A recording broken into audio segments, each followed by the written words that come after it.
I'm Ed. I'm Jonathan. And welcome to another episode of Small Town Puller.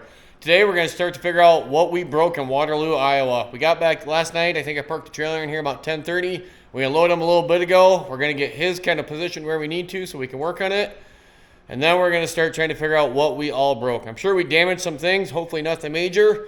But we got a week and a half to get it ready to go back in the trailer to go up to New Richmond, Wisconsin. So let's get going. So the first thing we're going to do a compression check on this thing. We have a couple other issues we have found out. The throttle is not coming back all the way. So when you push ahead, Jonathan, it doesn't return 100%. So we've got something binding in the cable that we need to figure out. And the starter needs to be replaced. That's not working the way it's supposed to as well. But we're going to start by just doing a compression check on it. John, hold the throttle open and crank this one over. Let's see what this one's got. We know it had good compression before. Yeah, great compression. Had really good compression. Stop. Okay. 160, that one ain't bad. All right, what's this one at? Okay. So 175, that one's a little bit better. Hit it. Throttle open.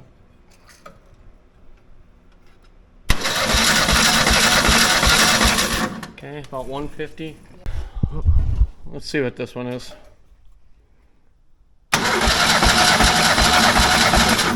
So everything's 150 or above. They're all between 150 and 175. I don't like that much variation, but I could be getting a little bit just off of where I'm screwing these in the plugs. I'm just screwing them in by hand. So that's actually better than I thought it was going to be. I don't like either how back two cylinders have discolored a lot more than the front two.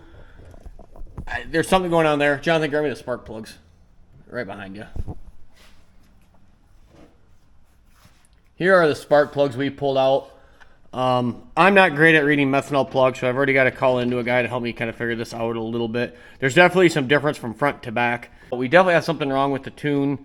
We're also hitting a rev limiter. We've got a nasty oil leak in the front. We got a bunch of little things we got to try to get figured out. But we're going to get what we can done and kind of move on from there. Next step is getting it up on jack stands. We know it needs a clutch. So if we can get the transmission kind of out today, I can get all the clutch parts ordered, and that stuff can be on its way, so we can put that in hopefully this next weekend. So if we can have the clutch in and it running again next weekend, that'll be very nice. So let's get working on that. Things are going all right. Jonathan's about got the drive shaft U-joints unhooked, or bolts undone.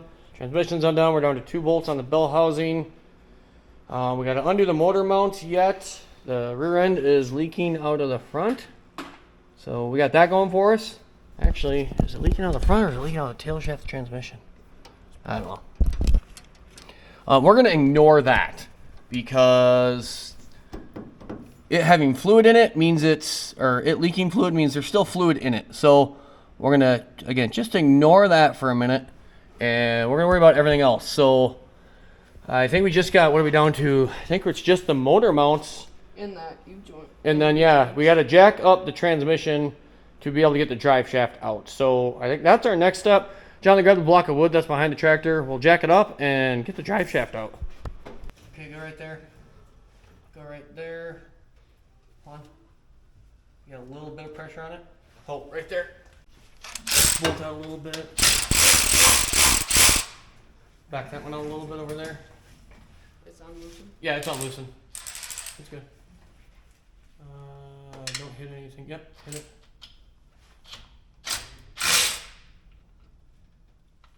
Yes, a little bit more.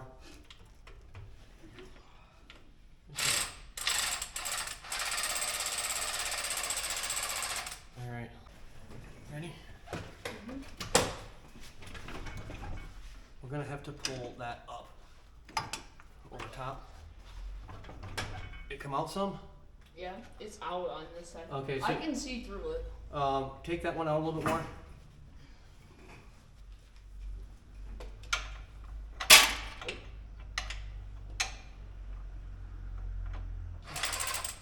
Careful, swing it this way a little bit. Okay, go.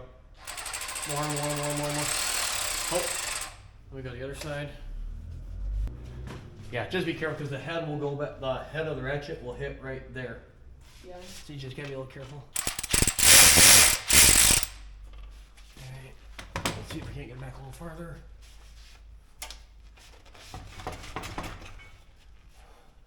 It's coming down on the bottom. What's coming down on the bottom? Or out on the bottom.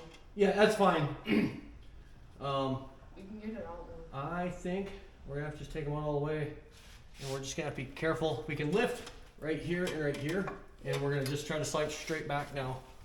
And then hopefully the jack will hold the front, and then hopefully that'll hold the back. So, all right, my bolt's out.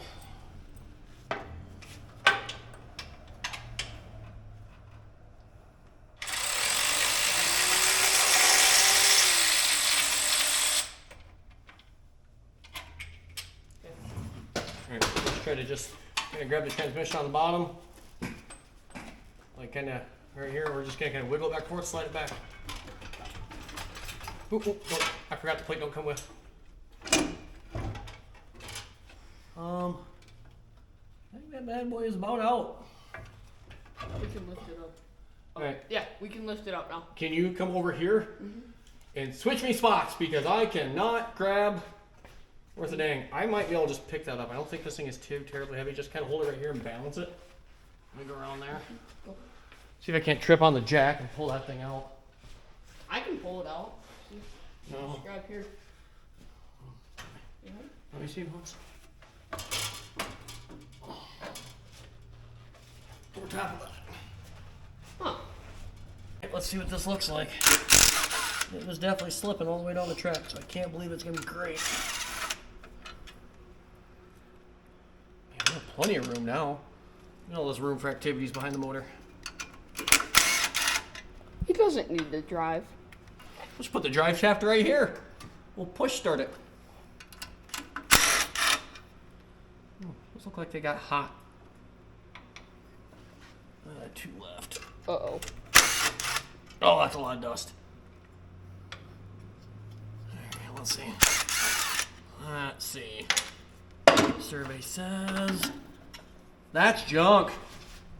Whoo, that's junk. Them discs are gone. This are gone. Look at that. Oh, look. Oh, I can't believe it didn't go. Wow. That had to have been cracked before that. I think so. So yeah, I'm not a clutch guy, but that's not good. We'll get stuff ordered. That isn't any better. That isn't. But that can be resurfaced. That's not actually terrible. But that. The camera angle upside down might have been terrible. No, this is junk. This was definitely, there was nothing, no adjustment. There was nothing we were going to do that was going to fix that. So I will get a hold of someone tomorrow, hopefully, and we will have clutch stuff ordered. And hopefully here by middle of the week, and we can start throwing this thing back together. All right, it's clutch night. All the parts showed up from Ram Clutches. They got everything here. Everything showed up today. So we're going to start. We're going to get the flywheel on, clutch plate on, get that all centered, and then hopefully within the next hour or so, we have a clutch back on this thing. So that'd be really handy. This one's about ready to go. We didn't do much to this one. I pulled the oil out of it last night, burned off any of the methanol that was in it. There wasn't much. It was pretty clean. Did a jet change on that one, and I think this one's about ready for a bath and to get washed up and in the trailer. But we got a lot left to do on this one. We are going to throw a different head gasket in it before this next event. So we got to get the clutch in it, get all that stuff hooked back up, then we can put the seat back in it, and then we can concentrate on everything else. So let's get the clutch put back on. How many more chips are we making to Menards tonight? Or Farm and Fleet? In total, maybe 5. I hope not. Bare minimum 0. We'll see. So far, none of the hardware is matched up from the last one. The last clutch. We did upgrade this clutch. Which is probably A little bit. We went to... Clutch we took out was 7 7/8 disc. This is a 8.5 inch disc. They make a 9-inch disc, I think, for these. You gotta torque these yet? Yeah, we'll torque them here in a second after I get them kind of snugged out.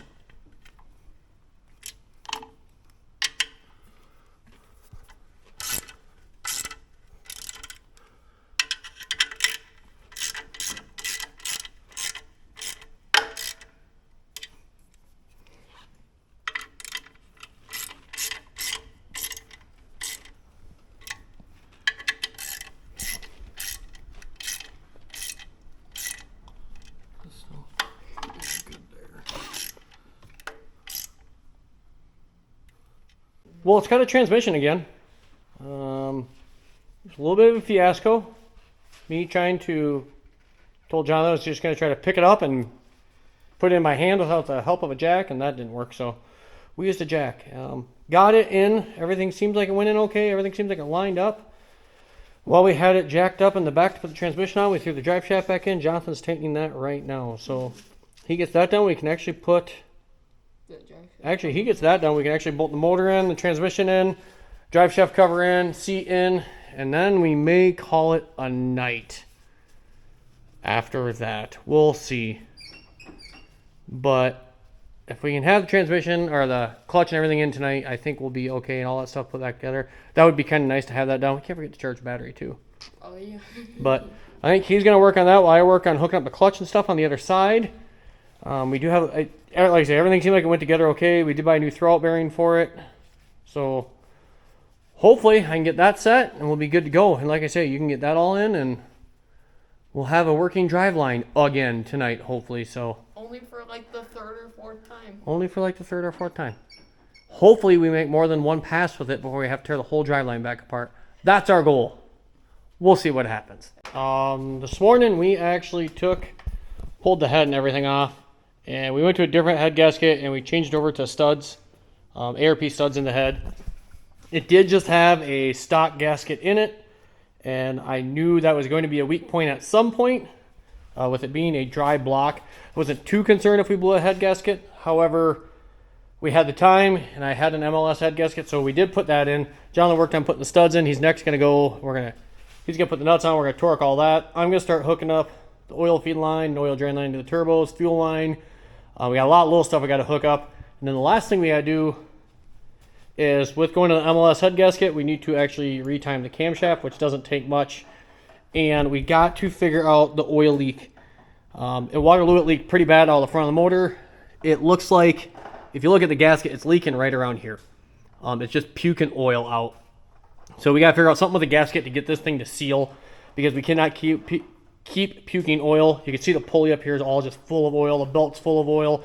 So we're going to get all that cleaned off too, but we need to find a way to keep that from leaking. I don't want to use a bunch of Permatex. You can see somebody already had Permatex on here to kind of help, hopefully, probably control the leak. But we're going to try to find a different way. Hopefully I can find a different gasket, something a little bit thicker. I know I've had issues on mine too, seeping oil, but this thing really leaked a bunch out. So we're going to try to find something there. Like I said, Jonathan's going to start by torquing the head down. We got to put the throttle cable back on. I'm going to put another return spring on the carburetor. We got a lot of little things, but nothing too major. The clutch is in. That was the big thing we had to get done. So we'll keep going. We have this afternoon, tomorrow afternoon, and I would like to have it done on Sunday. So unfortunate, my guys are gone from the shop right now. Jonathan's playing with the basketball. But my guys are gone from the shop. It's a Friday afternoon, so we're going to kind of get plugging away at this thing. We don't have a whole lot going on today, so we're going to see how much we can't get done. We got a new oil pressure gauge we're going to put in. And then I do talked to a guy last night and make a one-way check valve that you can mount right here on the back of the boost gauge. And what that'll do is it'll hold your max boost. So after a run, you can see what your max boost was. That should be here on Monday, so hopefully we'll get that put on too before we head up to New Richmond. But that way, after we make a pass, instead of having like a data log or anything, we can actually use that to see how much boost we made. The other two gauges, we always kind of check to make sure it's got oil pressure before we make a pass. And Jonathan looks at the tach. Those are the only three gauges we have on it right now. So that should work. But I think, like I say, we're going to have Jonathan get the head torque down while I start hooking up oil lines and keep getting this thing done.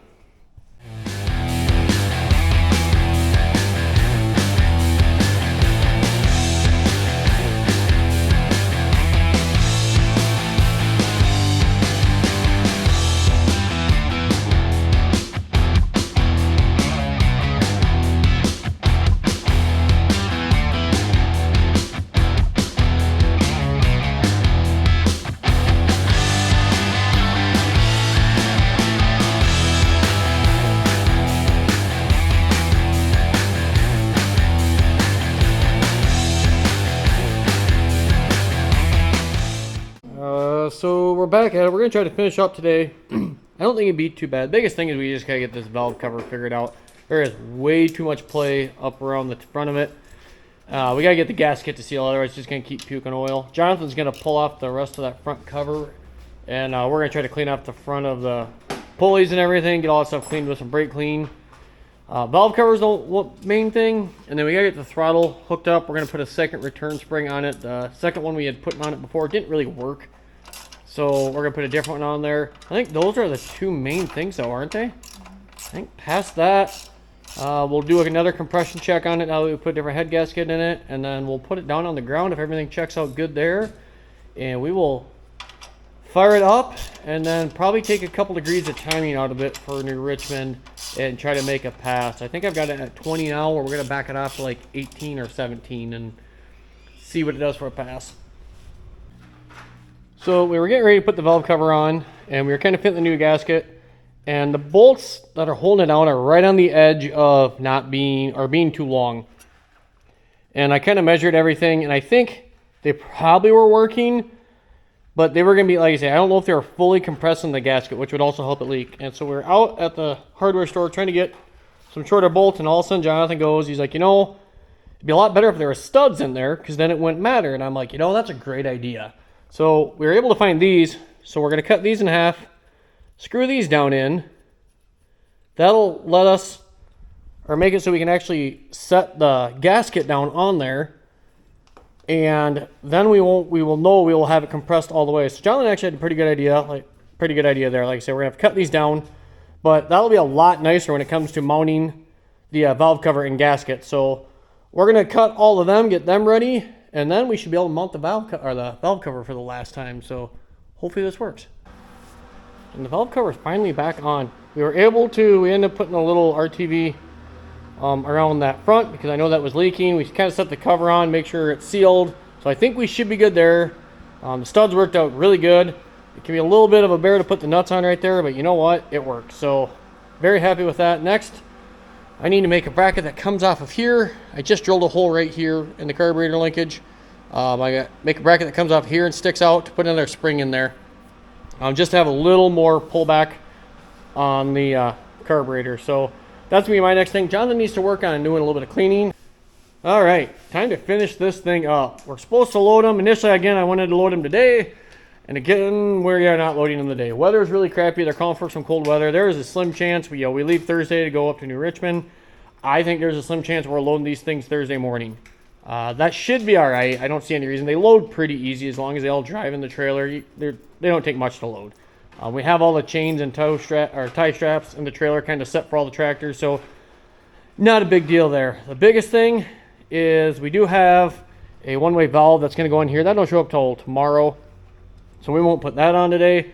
But we got to get the oil pressure gauge mounted and wired in, and then we need to, I want to confirm compression on each cylinder, and then we just need to set the timing. So right after Jonathan finishes eating his candy, we're going to get this gauges figured out, and then we got to clean up again. We tend to make a mess when we work on the tractor. So we're going to turn the battery charger back on, make sure the battery is good to go. Like I say, oil pressure gauge, fire it up. All right, I think we got everything hooked up. Let's see if the lights work. Yep. We got lights. All right, turn them off. Let's see if the starter cranks. Hit that. What? Is that working? Hit it again. I guess I kind of forgot that there's no spark plugs in it. I was gonna say, it sounds like there's no compression, because there's not. Let's put some spark plugs in there first. No, I want to get this oil through here first. Oil in this line first. So hop in that. Give me that towel before you sit down. That's I don't love the way that starter sounds, but crank on it just a little bit. Let it go. Get a little more. A little more till it pukes out the hose. Oh, I missed it. I'm dripping all over. Hold on. It is. All right, so I think we're ready to go. We had a little bit of an issue, which is why we haven't really been filming anything. I wanted to kind of film the timing and everything. We did a compression check. All that went good. Things got really good compression. We do have to do some zip tying and stuff like this on all these lines. But the bigger problem we ended up having was the clutch. When I was going to adjust the clutch Where's it at? the clutch arm fell off. And we end up, after kind of going through, and we did change some things here so the bleeder's in a better position. I screwed up and had this on the wrong side of the plate down in there, which put this at a different angle and pulled the clutch fork out. So it was like this. Yeah. So that ended up, you'd push in the clutch, and after about 2 or 3 times, the fork would fall off the ball on the other side of the transmission, and you'd have no clutch. At first, I thought there was another issue going on, which would have meant we would have had to pull the clutch, which made Jonathan very sad. But we end up, when I was going to get this fitting, my dad was here, and him and Jonathan were kind of looking at it, and my dad made the comment about, I wonder if that should be on the other side. It sat about the same distance away when it was on the other side, but it ran it at a different angle, which meant this was over here, and it was enough to pull it off the ball on the other side of the transmission. So thankfully, we're not yanking the transmission back apart, because I was afraid that's what we were going to have to do. We are going to have to do a little bit of adjusting. I would like to have a little more play in that, because I really don't want to slip the clutch going down the track. But it shouldn't be too bad. We're down to pretty much zip ties and adjust that a little bit more, and I think we're going to be ready to go. So we're going to call it a day. We got the timing set where I want it, and I think everything's good to go. So we're done. Ready for New Richmond. Again. And that's it for this short episode of the Small Town Puller. It's just us getting the tractor ready for New Richmond. We leave Thursday afternoon. Weather ain't looking great, but we're still going to go up and have a lot of fun hanging out with friends. And we're going to give it our best with our 3 tractors again. So please like, share, and subscribe. We'll see you later.